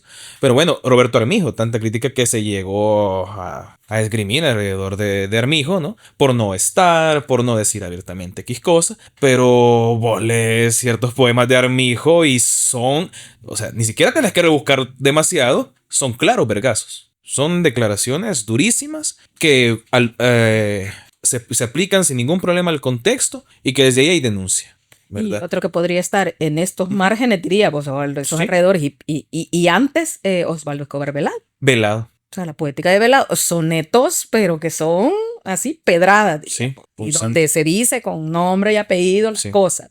Ok. Entonces es bien difícil, ¿verdad? Llegar como a quienes consideraron las grandes cabezas de la generación comprometida como comprometidos y pertenecientes a la generación, quienes también en alguna discusión estética dicen, no, pero es que abordó tal tema, entonces debería considerarse como parte. Bueno, la eterna discusión con Quijadurías, pues, que él dice, no me vinculen, o sea, yo no quiero llevar esta bandera como tal, ¿verdad? Él no tiene ningún problema con decir las cosas que ha dicho en toda su obra poética, pero eso de como tener la bandera de él perteneció a la generación comprometida, Quijadurías ha mencionado porque nunca le ha interesado como tal, ¿verdad? O sea que no, obviamente tampoco es algo que le molestara, pues, pero no es algo que considera, soy parte de este grupo. Entonces, tal vez podríamos añadir que había algo de persecución, algo de reconocimiento de antagonismo público a través de parte del Estado. Sí, claro. O sea, son de los, o sea, sí, la repercusión, la respuesta a ese riesgo, definitivamente es parte de una de las grandes características que permean a la generación comprometida. Pero es que, como ellos... López tendría que estar ahí. Exacto. Y no por edad, ¿verdad? Por edad, porque es más grande, digamos, de ese grupo. Todo el grupo de la UE, la Cebolla Púrpura, la generación con Matilde. Y pues a nivel de compromiso el Estado. Y Chofra Rivas. Y Pedro Chofra Rivas. Justamente Vida, Pasión y Muerte del Antihombre, que se publica en el 33, si no me equivoco, ¿verdad? El 53. A ver, buscarle, sí. ¿Cómo se llama? Vida, Pasión y Muerte del Antihombre. Pero que para la generación comprometida se convierte como en un manifiesto, por decirlo así, ¿verdad? Entonces, la cuestión todo esto es más de los estudios literarios, diríamos, de la forma de armar cánones como para organizar y decir, ok, ¿cómo podemos abordar todo esto? Y si te interesa un poco más, anda por aquí, por allá, que vas a encontrar más de este fenómeno. Porque igual, imagínate los grandes genios, ¿qué dirías vos con España, por ejemplo? Está Lorca y alrededor otro montón de genios, ¿verdad? Pero Lorca está en el contexto, está en el momento, pero Lorca es Lorca. Dice. O sea, todo lo pre-27, lo post-27. Sí, toda esa generación del 27. Todos son distintos. Mira, lees a Leisandre y vos dices, nada que ver, ¿verdad? Sí. Y luego los precursores de ellos también, ¿verdad? Entonces, sí, funciona, digamos que siento yo también que no es como, o sea, es igual está en los libros, están los estudiosos que hacen eso y está muy bien, ¿verdad? Pero digamos que para los meramente lectores, ¿verdad? Si se explora y de por qué este tema, es bueno llegar a eso, ¿verdad? Pero por sobre todas las cosas es dejar que fluya la poesía, ¿verdad? Y su magia. Así que no, definitivamente no te vamos a dar un listado cerrado de quiénes son o no Generación Comprometida. Yo creo que vale la pena sí ir al material que ya se tiene a disposición en los libros y en las discusiones, amplias discusiones que también se han tenido alrededor de este tema. Pero sí, como te digo, ahí están esos matices. Como ¿Es tema de disputamos? Es un tema de disputa, sí. Sí, Sí. definitivamente. O sea, quién pertenece, quién no pertenece, por qué estuvo ahí, por qué no estuvo ahí, por qué no se manifestó de la misma manera, por qué sí lo hizo. O sea, ese tipo de discusión, o por qué tal, aunque dijo X cosa, no se siente partícipe, no se siente parte, aunque claro que comulgue a nivel ideológico Claro. a través de su obra, ¿verdad? Y a través de sus acciones. Entonces, sí, es bastante difícil. Pensemos en la generación Beat. La generación Beat, muchos consideran de que Bukowski era parte de la generación Beat. Muchos Beat dicen, no, este maje no fue parte. Y él mismo dice, yo ni siquiera me siento identificado con estos cabrones. Entonces, es eso. A nivel, las generaciones siempre han sido un conflicto y también una manera sencilla en la que, por fines didácticos, terminamos diciendo, bueno, esta es la generación del 27, esta es la generación tal, estos se caracterizan por esto, esto y esto. Y después, la que viene termina caracterizándose por cosas similares, u otros porque empiezan a negar, y ahí te puedes encontrar con gente que estuvo siendo parte de esta generación y que también es parte de la siguiente, porque ya niega a esta generación y la característica principal de esta es negar a la anterior. Entonces, esas cosas son divertidas de abordar, pero sí, por eso no podemos darte una respuesta cerrada. Es que me parece esas discusiones de fin de año en la casa de la abuela. Usted, tío, nunca hizo nada por la abuela, usted nunca hizo nada Se por la parece patria, nunca tiró poemas así de Sí, un duros. montón. Totalmente. Sí, lo es. Pero está bueno, Mos, no respondas, está No bueno. sabes, no sabes. Queda en tu conciencia. En el fondo no saben. ¿A qué les invité si me iban a relativizar las respuestas? Bueno, que ya se está relativizando todo esto de las investigaciones que había hecho aquella con lo de la generación del desencanto. Ah, sí. Sí. Que son apuestas en realidad académicas. Pues yo no lo quiero decir así porque pues, me gusta mucho que eso suceda. Sí. Me hubiera gustado poder ser una buena académica, pero no, ¿verdad? Pero es una apuesta que también hacen los investigadores. Para decir, espérate, me encontré toda esta bola de poetas, ¿verdad? Y yo creo que tienen esto y esto y esto. Y si te fijas lo que pasaba alrededor, tiene lógica con su accionar poético. Y luego, si hay un conflicto, va con esto y esto, y mira cómo están, bolos, la generación de los bolos, va. Ajá. Y ya, etiquetados. Sí. ¿Cómo llamarías a esta generación actual? ¿Pero cuál? Ahí. Vamos a ver. ¿Los tomamos por décadas? ¿Lo tomamos por cuando nacieron? Digamos que vamos a ver qué marca las épocas. Nosotros, por ejemplo, los de la posguerra, donde posguerra. estamos los que por generación, nacidos en los 70, entre el 71, que soy yo en realidad, y si me voy a poner ahí, porque yo soy de las que yo miren, yo no sé, Sí. pero sí, después el relevo y digo, sí, coincidimos, ¿verdad? Que donde está Carlos, que eran los del Cuervo, que no todos sobreviven, pero los que están ahí, pero mira para dónde va William ahora, no se parecen nada a lo que yo hago, Sí. entonces vos decís, a lo largo del tiempo, dices, ¿qué haces, verdad? Si todo esto o sea, es como una onda, ¿no? Se extiende, pero lo vas a cohesionar porque comenzaron a escribir en esa época, válido, ok, sí, ¿qué dieron en esa época? Esto, coincidían, ¿qué hacían? Hacían cosas juntos, que a veces está otra cosa también para cohesionar, ¿verdad? Que tienen una actividad cultural. Los talleres, los común. grupos literarios. Pero vamos a ver, los medios entonces, editoriales. con respecto a esto de las generaciones y tienen este elemento estético característico, ¿no? Que los Esa es la cosa, sí, que lo no vinculan. siempre, Es que no siempre en lo ok. estético siempre coinciden. no lo vas a ver de esa manera. Vaya, hacíamos la referencia a España, la generación del 27. Ujú. Dios, Eso fue una eso- escopeta sí, estética. exacto. Una escopeta estética. Eso es solo una acumulación que hicieron para que fuera fácil. Decir, Ajá. bueno, del 27. Pero vos lo vas a leer a todos y decís, espérate, Guillén, Alexander, todos son búsquedas estéticas bien particulares. Ok, entonces estamos en una época de escopeta, se podría decir. O sea, lo que pasa es que, como te digo, para fines didácticos sí funciona. Ajá, pero Hacer solo es como para generaciones agrupar. y sí. nosotros, bueno, las publicaciones que usualmente llegan a generar esta, ¿cómo te lo diría? Como esta fotografía de generaciones, lo van marcando ciertas antologías. Usualmente son antologías y son algunos ensayos que cada vez va habiendo menos ensayistas, entonces a veces algunos son artículos de opinión y algunas otras son, bueno, propiamente el prólogo de alguna compilación que se hace, va generando esta sensación de, aquí están estos, ¿verdad? Entonces, por ejemplo, como decía Susana, toda la gente de la posguerra, ¿verdad? Ok. Sí, coinciden ciertas edades, coinciden en cuando comienzan a publicar. Algunos empiezan a hablar de lo mismo, pero otros no tienen nada que ver. Bueno, por ejemplo, Meyer es muy introspectiva. El trabajo es de los 80. Es súper temprana, es una niña casi que se acerca a los talleres literarios, se integra bien, ¿verdad? Con los más jóvenes de esa camada, de los de la posguerra noventeros, lo que dijimos nosotros los noventeros, ¿verdad? Ujú. Pero la Claudia Meyer es de los 80, Imagínate. 10 años más joven. O sea, pero la gente la puede llegar a ubicar ahí a nivel de fechas de Porque publicación. estuvo en TechFan, Y porque ahí estuvo- publicó en ese tiempo. Y luego estéticamente vos la lees. Otra cosa. Entonces es bien difícil. Vaya, si pienso en las generaciones cercanas, ¿verdad? A mí, ¿verdad? Yo tengo 30 años.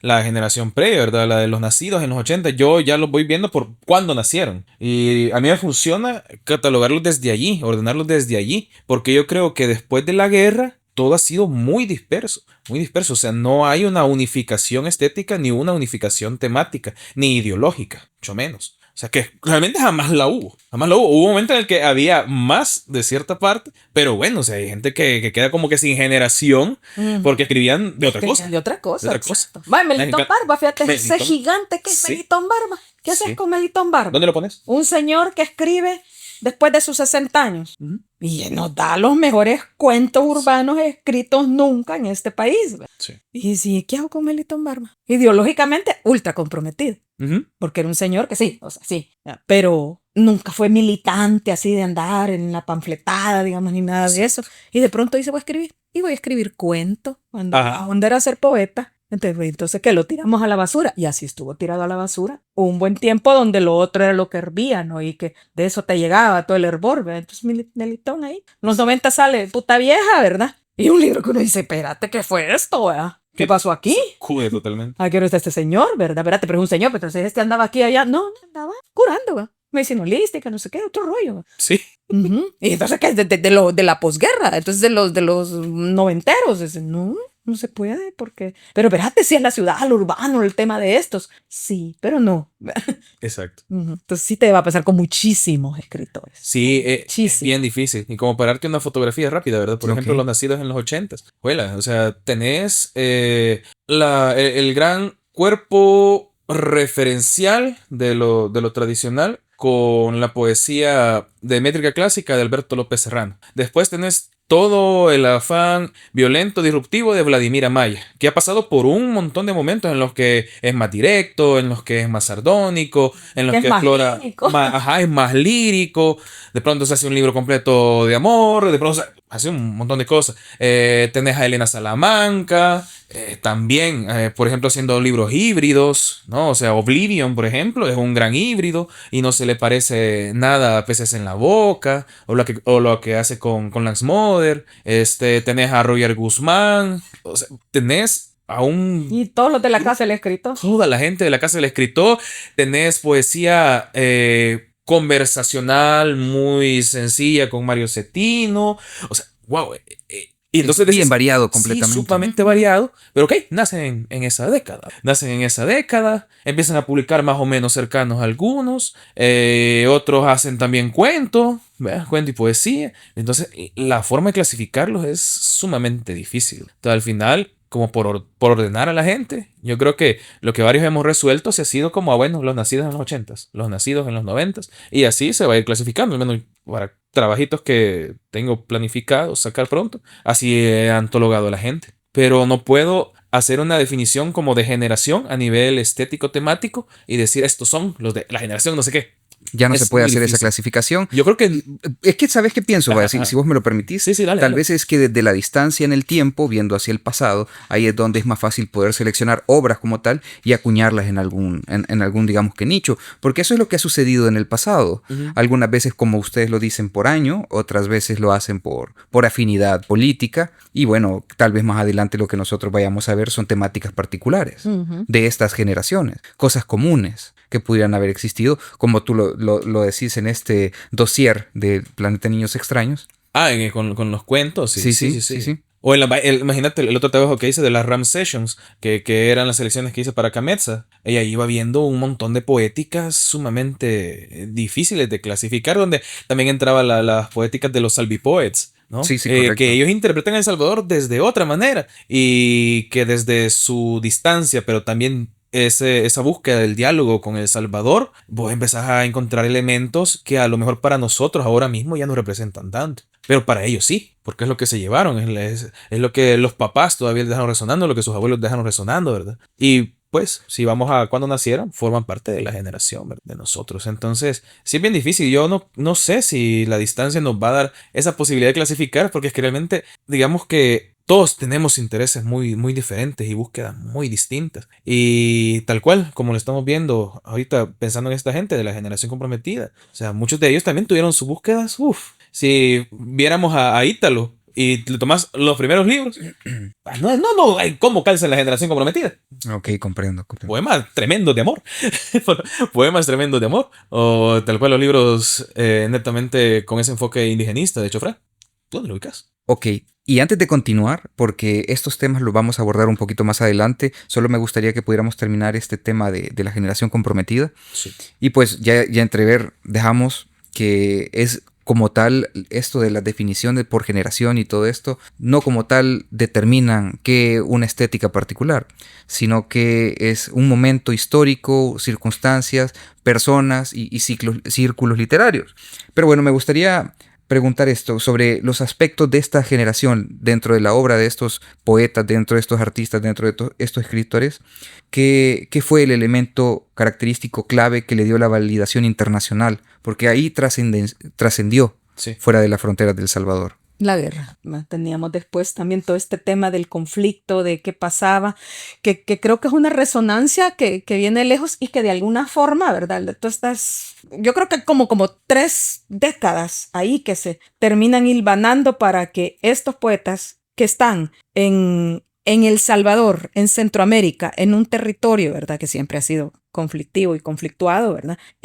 Terminan trascendiendo en un concierto internacional que parece que tiene las mismas notas, algo así, siento yo, ¿verdad? De la revolución del 44, ¿verdad? De esto, de qué pasa en Guatemala, ¿verdad? Que viene toda esta cuestión de ya es la discusión de las repúblicas bananeras, de cuál es la influencia de los Estados Unidos sobre estos territorios, ¿verdad?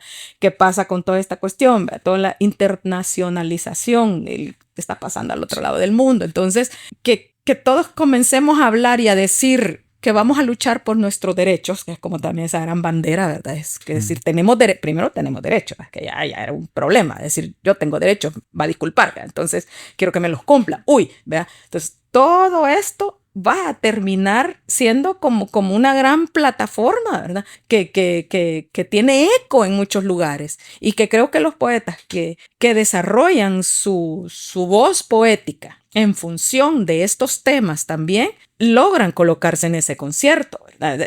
Ahí son otro montón de cosas, ¿verdad? Que también pueden empujar a esa idea de trascender, ¿verdad? Claro. Y tener una voz que resuena internacionalmente, ¿verdad? Porque es un eco, ahí sí, ¿verdad? De todas esas luchas, ¿verdad? Que se comienzan a gestar en todos estos lugares, ¿verdad? Todo lo que vamos a conocer en algún momento como todas las luchas de liberación en América Latina. Imagínate vos, estos más de la mitad del continente. Sí, es una época de dictaduras militares en Sudamérica, Centroamérica, En ocupaciones, África, correcto. en Asia. Sí. ¿Qué onda con el colonialismo, verdad? ¿Qué pasa, verdad? Y luego tenés toda la gran sombra comunista, ¿verdad? Y que decir, ¿verdad? Todos estamos preocupados. Entonces, quien diga algo, sí, ok, ¿verdad? Vale para ver cómo salimos de todo esto, ¿verdad? Y vale para ver cómo resolvemos todo esto, ¿verdad? De ahí que las estéticas, y ahí creo que también eso tiene que ver con la pregunta anterior que terminábamos nosotros en decir, no tiene respuesta así específica, claro, ¿verdad? Porque sí hay como todo un auge en otros lados y que creo que la cohesión la da todo este tema político, ideológico, ¿verdad? De lo que en Europa, por ejemplo, se llaman las escuelas, ¿verdad? Las escuelas que se van a dedicar a un tema, que van a desarrollar como en eso, ¿verdad? No es una persona pensando, sino que son un grupo, un cúmulo, ¿verdad? Como dicen en otros lados, los tanques de pensamiento. Los tanques de pensamiento, sí. Y allí vamos a tal cual, la vigencia, la aplicabilidad. Y tristemente, pues, este elemento, esta característica fundamental de la historia, ¿verdad? lo cíclica que es la historia. Entonces, tremendo, tremendo que puedas ver que cierto poema escrito hace 10 años, cierto poema escrito hace 30 años, a 50, 100 años, pues ahí está la trascendencia, ¿no? En esa capacidad de conectar independientemente de la época. De la vigencia. Sí, sí, sí, independientemente de que a lo mejor no fue escrito en la lengua que vos hablas, e independientemente del contexto. Entonces, creo que esas características precisamente permean a la generación comprometida, como a otra, ¿verdad? Pero sí. Y fíjate el interés que había en ese momento en decir qué está pasando en ciertos lugares, porque, por ejemplo, volvemos al caso de Claribel Alegría. Uno dice, no la podemos como que colocar en esa idea del canon de la generación comprometida, pero la voz de Claribel Alegría resuena internacionalmente. Y Claribel Alegría, este es un estudio que publicamos en Ojo de Cuervo de la doctora Nuria Stevens, una salvadoreña de la UCA, que estudió literatura en la UCA y que se va becada afuera, ¿verdad? Y que hace su estudio doctoral de la poética de Claribel, donde hay 3 grandes momentos para ella de la poética de Claribel, ¿verdad? Y que Claribel también siempre fue como muy abierta y ella se conocía muy bien Claribel. Claribel es una genio, digamos, en todo este tema del quehacer poético, ¿verdad? Y no solo escribió poesía, por supuesto. Pero tenemos toda una poética de Claribel dedicada al yo, que no va a abandonar, pero que digamos soy yo, y como que es ese derecho que le dicen al poeta, es que usted puede hablar de usted, o sea, qué lindo, ¿no? Haga poesía si quiere hablar de usted, porque ese es su terreno, ¿no? Entonces ahí está el yo, ¿verdad? Pero justamente con todos estos acontecimientos históricos, y ella ya estaba afuera, digamos, y ella ya, digamos, era una poeta internacional, ¿verdad? Y con la Revolución Cubana ella dice, a ver, ¿qué pasa? ¿En qué mundo estoy? Y yo no puedo ser indiferente ante este mundo. Y entonces es una mujer que de su voz poética toma una decisión. Y ahora su voz poética es el otro, ¿verdad? Y ese otro tan complicado que es ese otro del siglo pasado, ¿verdad? Porque es una otra edad además que intenta ser diversa de otros modos, como ahora también es un conflicto la diversidad, ¿verdad? O los enfoques de la diversidad. ¿Por qué? Porque estás hablando de el pobre, del indígena, y te lo digo en él porque todavía lo de la mujer también todavía era un problema, ¿verdad? Pero el pobre, el indígena, el marginado, el paria, el lumpen, ¿verdad? Y entonces hablar de eso se convierten en temas. Entonces son temas que exploran los poetas y que eso va creando, eso que decíamos, todo ese eco, ¿no? Que va resonando y que se va hilvanando y luego cuando Claribel llega también y junta la idea de la naturaleza, que siempre estuvo, en el yo estuvo, pero luego ella ya va y junta todos estos 3 temas, ¿verdad? Y conforman toda su poética. En el testimonio es otro rollo. Ella entiende que desde la poesía no se pueden resolver ciertas cosas, ¿verdad? Entonces en el testimonio ella te dice claramente, aquí están pasando cosas. Aquí hay masacres, aquí hay violación de derechos humanos para personas que están como presas, los presos políticos, ¿verdad? Aquí pasa esto, condición de las mujeres, ¿qué pasa? También fíjate que el abordaje de la naturaleza en Claribel con la idea, como decíamos con Claudia Lars, ¿verdad? Con nuestro pulsante mundo y la idea del hombre a la luna, ¿verdad? Con Claribel son las bombas. Y hay un poema hermosísimo que vos podrías decir, es un poema para niños, ¿verdad? Porque se lo dedica a alguien que viene al mundo. Le dice, hace tantos años le robamos una partícula al sol, dice ella. Pero este te lo dice de una manera tan bella. Y dice, estamos hablando de Hiroshima, de Nagasaki y de toda la carrera nuclear de la que no salimos, ¿verdad? Entonces, que el poema comprometido y que toda esta cuestión y que para que seas internacionalista y para que sea, que tiene que ser que tenés que decir claramente no a las bombas atómicas. Ajá. Ahí viene el poeta. Y te lo dice así. Y ahí está la poesía. Entonces, Ok. Bueno, ya vamos a ir terminando este episodio. Se ha alargado bastante, pero ha sido una conversación muy nutrida y donde ya hay mucho aprendizaje. Pero me gustaría terminar con este tema de la diáspora, de los salvis. Ya sí. Comentabas algo sobre esto de la poesía, digamos que de la comunidad salvi, pero la comunidad salvi, esto me parece un fenómeno muy interesante y me gustaría comenzar con esta pregunta. Ellos empiezan a escribir, por ejemplo, su poesía en inglés, ¿no? ¿Algunos de ellos? Sí, correcto. Algunos sí. Y esto, digamos que la vuelve un poco inaccesible a la cultura de la patria madre, por así decirlo, aquí en El Salvador, que es como una ruptura, es como una separación, es como esta es mi construcción de mi ser, de mi yo poeta, de mi yo escritor y la doy al mundo, pero la niego a El Salvador. ¿Cómo la ves tú? Fíjate que no la veo de esa manera. Yo creo que realmente, tal cual el fenómeno Salvi, al menos para mí, ¿verdad? Esto sí es muy personal, una definición que yo tengo existe por cuanto existe el contacto de eso o regreso o conozco mis raíces, porque Ujú. si bien unos eran pequeños cuando salieron de El Salvador y pues desarrollan su vida allá, Otros ya nacieron fuera. algunos tienen contacto con sus familiares y ellos les Ajá. cuentan cómo es El Salvador, algunos han visitado de niños El Salvador, otros ya volvieron de mayores, entonces para mí realmente la conformación de un tipo de voz colectiva parte de ese intercambio, ¿verdad? Ujú. Y si bien, ¿verdad? Podría hablar de la generación más cercana a mí, ¿verdad? Como Willy Palomo, Yanel Pineda, Javier Zamora, Cintia Guardado, pues también, ¿verdad? Poetas como William Archila, mucho mayor, ¿verdad? Precisamente el hecho de que exista ese diálogo suyo con salvadoreños allá Ujú. y que se busque que la obra esté traducida al español para poder dialogar con latinoamericanos y con Claro. gente de acá de la región, es la que permite la existencia de la misma poética salvi. Entonces yo lo defino desde ahí. Sin ese intercambio no existiría, no existiría. Porque finalmente es un grupo de gente que lo que busca es comprender su identidad. O sea, creces allá, pero claro, hay mucho que te perdiste de El Salvador, lo cual solo te llega por medio de los medios de comunicación o por la nostalgia de familiares o por la poca información que te pueden dar con el poco intercambio que tenés. Y aún con las visitas que pueden realizar a El Salvador, no podés No es suficiente. conocer y Ujú. dimensionar todo, ¿verdad? Entonces yo lo vería desde este lugar, no sé cómo Sí, Susana. también, bueno, hay muchos, como muchas variantes, no sé, variantes, variables, no sé, como muchas cuestiones que se pueden combinar en el caso, ¿verdad? Alguien que quiere entender esas raíces y luego quiere hablar desde esa identidad híbrida, ¿verdad? Luego alguien que es salvadoreña, que nace allá, que ya aprendió el inglés, que el inglés es su lengua materna, que no aprendió el español, habitamos el idioma en realidad, Ujú. pero que de alguna forma encuentre esa conexión, va a ser muy difícil que lo escriba en español, digamos, cuando, excepto que se ponga en esa tarea, no, no imposible, por supuesto, pero luego puede hasta parecer impostado, ¿verdad? Pero no sabemos si desde el inglés escribe algo que identifica y entonces se vincula, ¿verdad? Pero, por ejemplo, en la editorial conocí a una chica, es una salvadoreña de segunda generación, vos la escuchás hablar y habla como nosotros aquí. Ok, El tal cual. cantadito. Ajá. Sus papás no han variado el cantadito, pero ¿qué sucede? Ella tiene una condición de movilidad reducida porque ella sufrió una ACV de bebé, lo sobrevivió, su cerebro está intacto, una chica brillante, ¿verdad? Pero su cuerpo no está a la altura de su cerebro. Ella tiene una maestría en escritura creativa, ella es una activista del tema de movilidad reducida, etcétera, etcétera.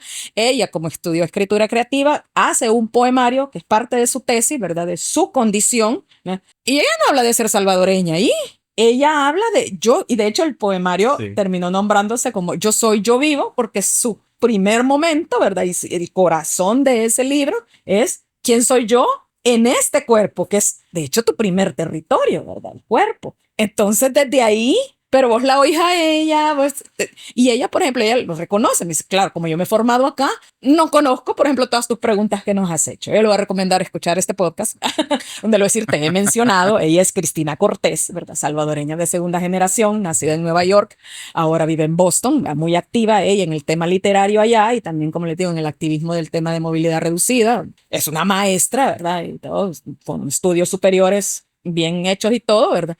Pero, por ejemplo, ella no está escribiendo de la patria, ¿qué? Porque ella nunca vivió acá.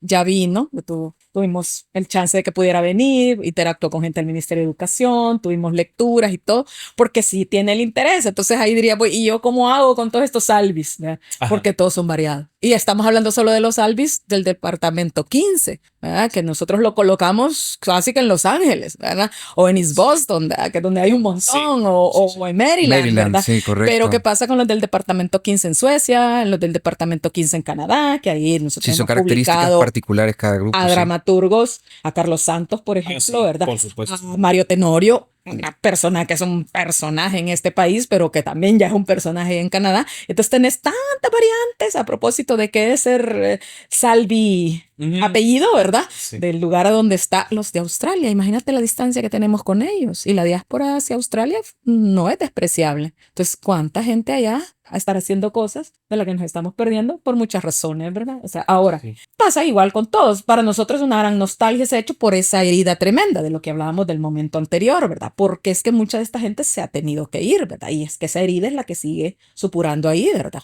Y no la reconocemos. Entonces, esa herida es la que nos termina vinculando más con unos que con otros, ¿verdad? A veces, pero hay mucha gente tremendamente talentosa. Recuerdo que yo trabajé en un portal allá por los 2000, en el Click, ¿verdad? Y teníamos como una idea de poder hacer un mapa interactivo de dónde hay salvadoreños, porque empezábamos a escarbar, ¿verdad?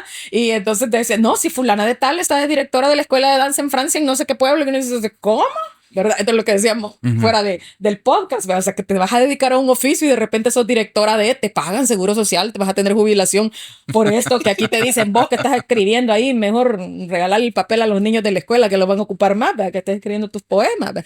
Entonces, todo eso, ¿verdad? Es amplio, ¿verdad? Y es bonito y es inmenso. Pero luego también hay gente que dice, bueno, sí, El Salvador, pero ya no me vinculo, ¿verdad? Sí, tengo un antecedente, mi ascendente familiar, pero no me vinculo. Y otros con una tremenda necesidad de seguirse vinculando. Entonces, a esos son a los que siempre hay que decirles, ok, sí, también nosotros queremos saber cómo ustedes se miran, nos miran, ¿verdad? Y nos miramos. Sí. Sí. Y como para ir terminando este episodio, porque ya nos hemos extendido bastante en esta riquísima conversación, todos tenemos como un problema de identidad, ¿sí? Y aquí me gustaría preguntar, porque también con la literatura hemos tenido una gran desconexión desde hace mucho tiempo. Las generaciones no leen, los jóvenes no leen, yo no leía, yo leo ahora, pero la pregunta es, ¿qué se puede hacer? ¿O qué se debe de dejar de hacer en algunas etapas del aprendizaje de los jóvenes? ¿Qué deberíamos de intentar para volver a conectar con la literatura y a través de la literatura tal vez ir descubriendo partes de la identidad nacional que hemos ido dejando en el olvido? No. Ah, mira, hoy ninguno. Estábamos cediendo la palabra. Bueno, yo creo que recogería un poco esta idea que no estaba en el suelo, ¿verdad? Sino que quedó minutos atrás, que es precisamente, voy a ser breve con esto, atender a lo que consideramos que son las necesidades individuales de cada persona interesada en la lectura y buscar mecanismos atractivos para que estos libros, este cuento, este poema, esta obra de teatro pueda llegar a ellos, ¿no? Porque si bien puede ser como algo que de manera general se observa de que los jóvenes no leen, también creo que es una mentira.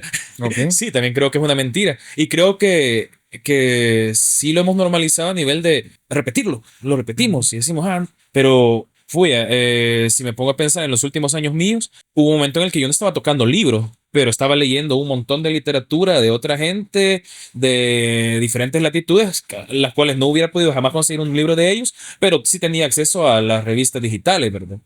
Y a lo mejor algunos los conocí por algún book trailer que hicieron para una presentación que se iba a hacer en Costa Rica, por ejemplo. Entonces, esos diferentes formatos me permitieron pues llegar a esas obras, ¿verdad? Y he visto, sí, de primera mano cómo algunas adaptaciones de algo o la manera más marketinera de poner, a lo mejor sí, como hacen algunos poetas que se vuelven muy famosos en la actualidad, esto de colocar tu frase, unos 3 versos de algo, pero 3 versos buenos, de algún autor muy bueno, y a lo mejor a alguien le llega, ¿verdad? Estos versitos que yo leí de Quijaduría, ¿verdad? Y dice, mira, a mí también me da miedo parecerme a esto porque, no, lo del padre, me vi al espejo y buscar esos mecanismos en los cuales puede llegar la obra. Y, yo creo que sí se está leyendo. Lo que pasa es que no conocemos a la gente que se está leyendo. Y como cuando hacía la reflexión de cuando hablamos del dealer de libros, pues si la gente no hubiera estado leyendo, pues yo me moría de hambre. O sea, sí había lectores. Y las más de las veces eran gente joven. Ok,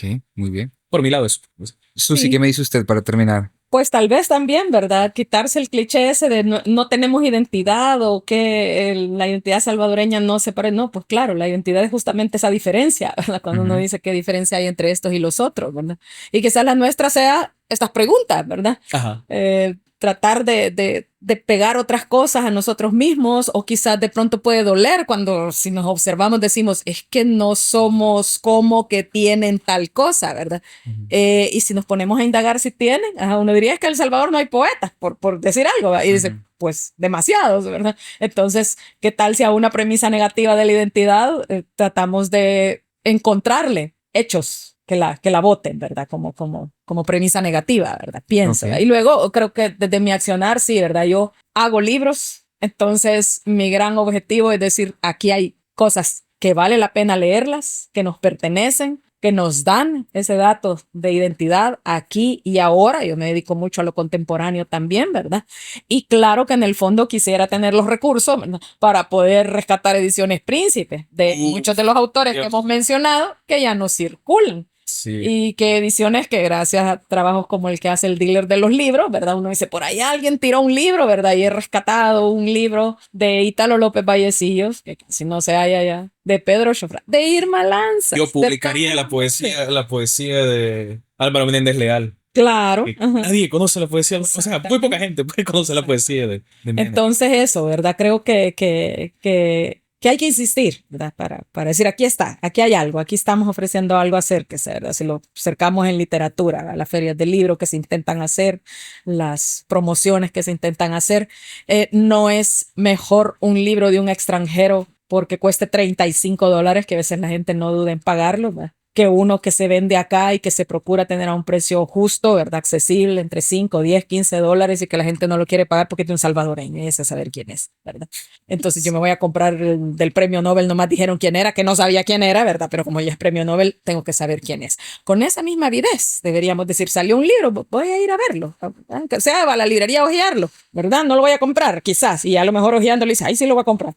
Ok, muy bien. Muchas gracias, Susana Moss, por este episodio tan interesante. Y pues espero volverlos a tener juntos de nuevo por aquí en esta batalla literaria. Más en caos, más en Más en caos. caos, definitivamente. Así que nos escuchamos pronto.